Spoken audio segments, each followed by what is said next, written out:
Well, Luke, you can breathe a little bit now. Have you ever seen a game like that before? I've been involved in them, I've got to be honest. Taking the lead that early on, in terms of 3-goal deficit within a 30-odd minute period, to then, at 38 minutes on the clock, I remember saying it to Rico and Jamal, Dave Stevens, Champ, the older heads, the most experienced boys, just same rules, don't change.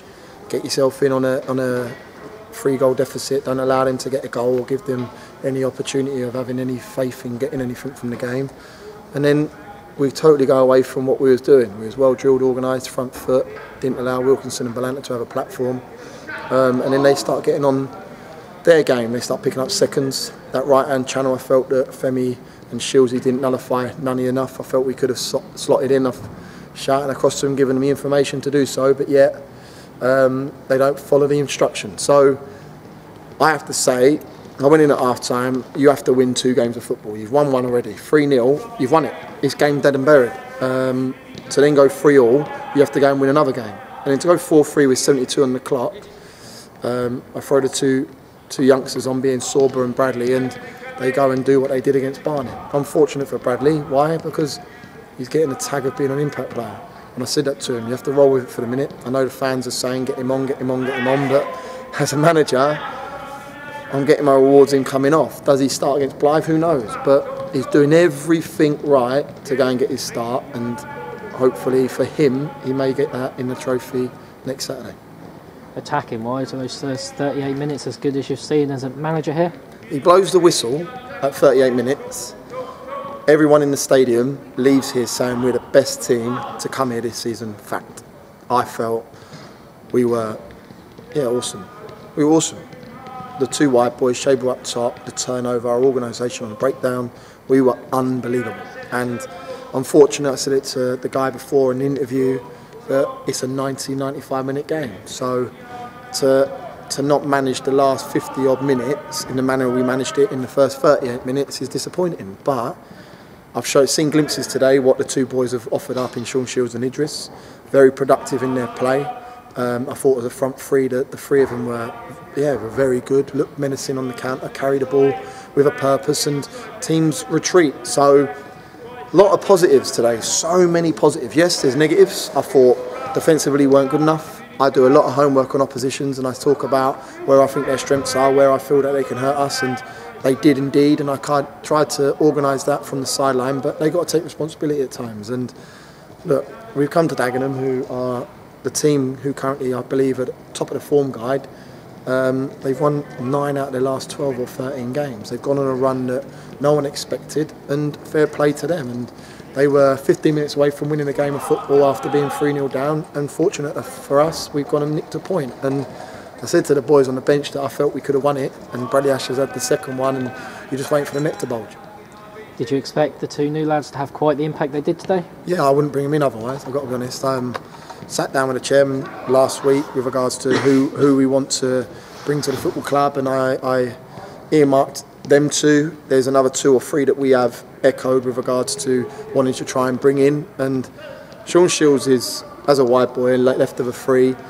He's cute. Why? Because he comes back on his right foot. You try and offer up the line, he takes you up on that. And Idris gets his goal. I called it. I said, you're going to score from a Sean Shields cross today from that back post area, because he thinks like a striker. So, yeah, I just felt that them 2 were very productive in their play, and the 2 youngsters, Bradley Ash and Sorba, that come on and offered up just as much as they did in that 15-minute period. I do have to ask, but what do you think happened in those 6 minutes? Lacks of concentration. Maybe they felt the job was done.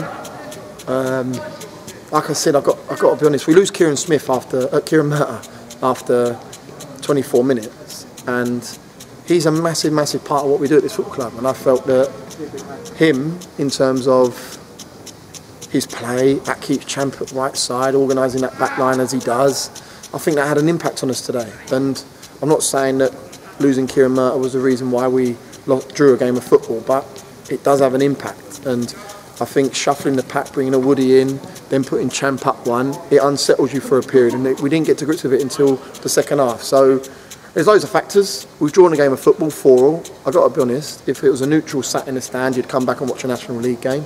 It's just, as a manager, being a part of a 3-0 lead in terms of in the first 35, 36 minutes to then go and draw 4-all.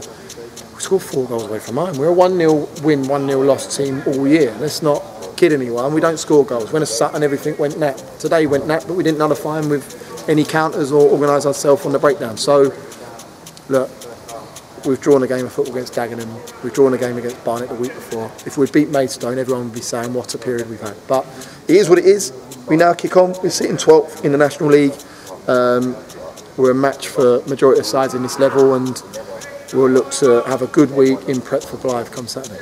In that second period, something seemed to have clicked for Dagenham by the time they came back out, and they really came at us for large periods. And barring the goal, we defended very well. I don't know what sport you play, but if you're a team that have gone 3-0 down in netball, table tennis, basketball or football, so they can go and level it in 6 minutes, there's only going to be one team or one dressing room that's going to be on an upward curve. So I didn't expect anything else in terms of their reaction.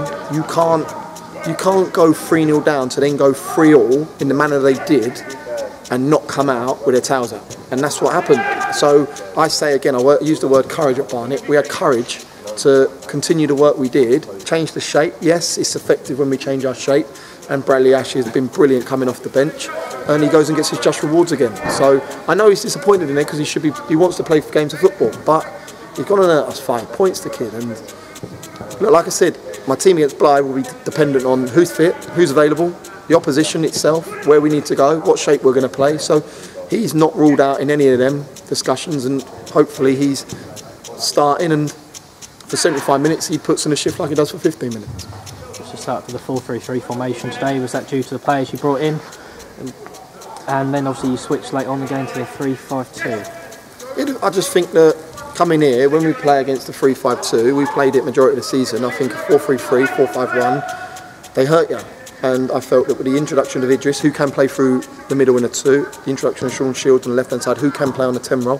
So I'm not restricted to a 4-3-3, 4-5-1 with them, but I just felt that we could hurt them. And I've got to be honest, I looked like a genius for the first 35 minutes because I thought what we offered up was magnificent. And I've used awesome, magnificent, phenomenal. That we were outrageous for the first 35 minutes of this football match. Unfortunately, for 8 minutes, we went A1. Brazilian 1 minute, Botswana the next. But I've seen what they can do. I've seen what they offer up, and they've just confirmed why we brought them to this football club to kick us on. After that, it'll probably be nice to have a bit of a break from the National League and head into the FA Trophy. It's nice to have a long week. I've got the boys coming in Tuesday as opposed to Monday. I've got them a 48-hour recovery. I just feel that it's been tough. It's been very tough this Christmas period. I'm tired. I'm jaded. So I can only imagine what they've done, and they go and put shifts in a lot more than me come a Saturday afternoon at 3 o'clock. So we go to Blythe. We went to Southport in the FA Cup, and I know what it's going to be like going to a team up north. We have it when we play the Halifaxes, the Hartlepool, the Chesterfields, the whoever it may be, Gatesheads, that side of the border. They'll all be in T-shirts as opposed to ours in Under Armour. They're all northern, they're all southern fairies. So I fully expect there to be a battle come Saturday. I can imagine they have an agenda to progress. They're an informed side currently. I don't know how they got on today, but if they'd won, I can imagine they probably leapfrog to go top of that form guide. So yeah, let's not pull no punches. I'll be working just as hard as I did to do the prep for Dagenham, for Barnet, for Orient on the 8th of December. I'll be doing the exact same prep for Blythe, and we go there knowing that I want to progress in that cup, and I want to go as far as we can, because I want a season to have a spark and to continue as far into February as possible.